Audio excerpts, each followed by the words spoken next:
wanted to go inside early and give Kenny a touch on the block. We felt like we had a lot of size.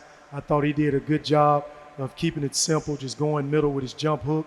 He did a fantastic job on the offensive glass. I thought that was the key turning point in the game. A couple of offensive rebound putbacks between him and Gus. Those two guys dominated the glass.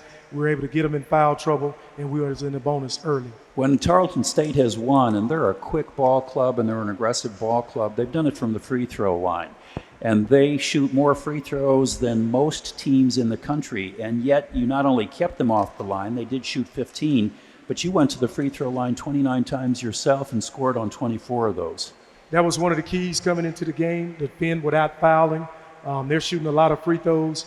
Hicks shot 28 free throws in one game, and he's averaging 17 free throw attempts. We wanted to do a good job of showing our hands. I thought we stepped up and took some charges. The ref called it a block. We had to live with it, but we didn't have silly plays where we were just fouling at the rim. Guys were walling up. They did a great job of understanding the scouting report. And, of course, going in, turnovers were going to be a key, and you turned it over 12 times, which all of us would have said at the beginning we would have taken, and actually it even could have been less than that. There were a couple of little flurries late in each half, or it would have even been lower than that number. I probably would have took 16 if you had asked me before the game. I mean, 22 and a half is an incredible number.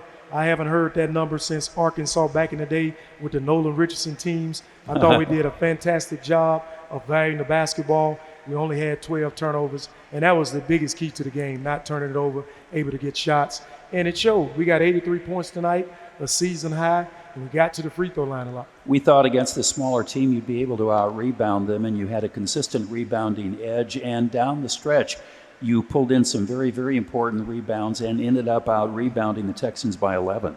That was huge. You know, Gus Okafor got on the glass. I think James Rojas got some rebounds. Kenny Poto got a couple putbacks.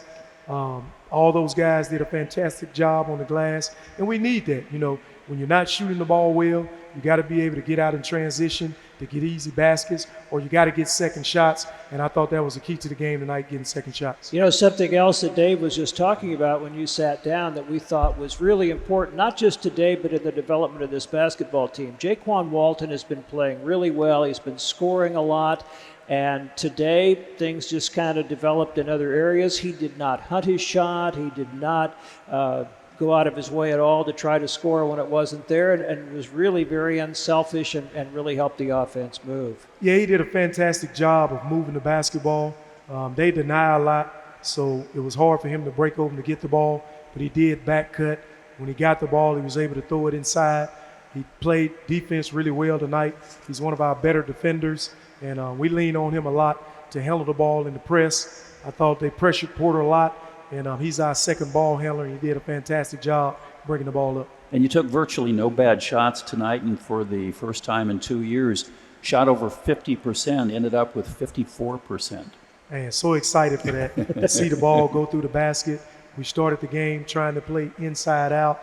They started pressuring us, so once they pressure you, it's hard to try to run our sets, so we had to drive the basketball, and we got in the bonus early. Like the way you mixed up your defenses, especially toward the end of the ball game, threw that zone at them once again, and it made them eat some time off the clock. Yeah, they attacked our zone really well. In the first half, they just kept getting it to the middle and diving a guy to the block, and we didn't handle it well. We tried to make an adjustment in the second half. We did a better job. We got to tighten the zone up. We didn't give up a lot of threes tonight, but in the zone, you can't give up layups. And I thought they did a great job of getting the ball inside. We just got to protect the paint in the zone and contest three-point shots. It was nice toward the end of the ball game where you put Xavier Bell back in. You needed another, in essence, point guard on the floor. And once he got back in, the Sharks weren't turning the ball over, and they were going to the free throw line with great regularity. Yeah, he did a good job of handling the basketball. You know, Jerron Pierre, Jaquan Walton, all those guys got to be extra ball handler, because sometimes Craig Porter is going to get trapped. He may not be in the game at times.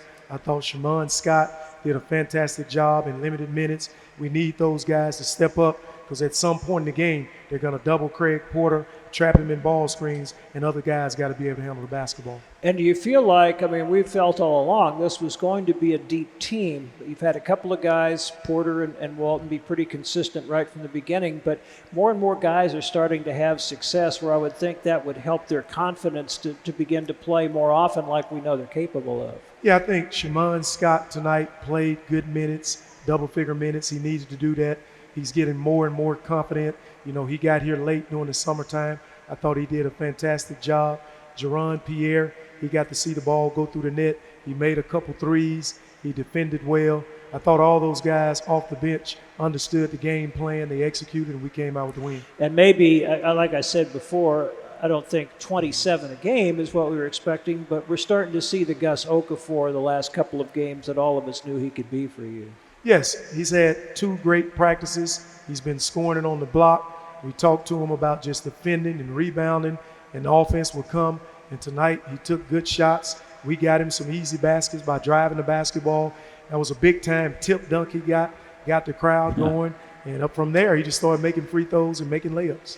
You told me before this game that you would feel about as happy as you have since you've been here if you went home with a win and this, and knowing how tough a team this was, and certainly a good solid win on top of that. Yes, big-time win. Tarleton State is a big-time basketball team. Again, they beat Boston College by 16. They beat a good Belmont team by 16. Those guys were at Arizona State up 7 with 2 minutes to go without their best player. And sometimes, man, when you play those small teams that really pressure the basketball, they change the game. They don't let you execute. And I thought we did a fantastic job tonight of valuing the basketball, only having 12 turnovers. Now, Missouri comes in Tuesday. They've been averaging a ton of points, and I'm sure you'll start to look at them soon. But always good to go into that one 4-2 instead of 3-3 for sure. Without a doubt, man. Missouri is a good basketball team. Coach Gates does a fantastic job. He went to the NCAA tournament when he was at Cleveland State. He got those guys playing well. And we just got to continue to get better, continue to execute, continue not to turn the basketball over, rebound, and we'll win some more ball games. Coach, thank you. We'll see you Monday night to get back to coaching shows. Thank you for having me. All right, Well Isaac done. Brown joining us on our post-game show presented by Chicken and Pickle.